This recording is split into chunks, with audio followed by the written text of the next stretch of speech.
You ask Tiger to calculate. This deals with linear inequalities with one unknown. The final result is x smaller than 10.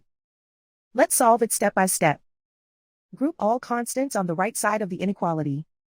Add 2 to both sides.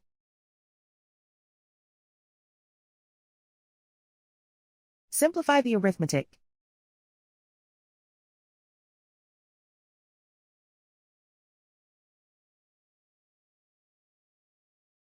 Isolate the x. Divide both sides by 5.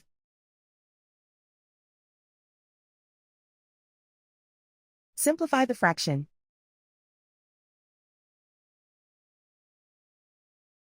Find the greatest common factor of the numerator and denominator.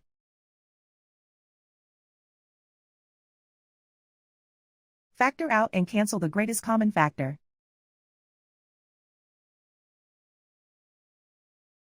Plot the solution on a coordinate grid. And so the final result is x smaller than 10.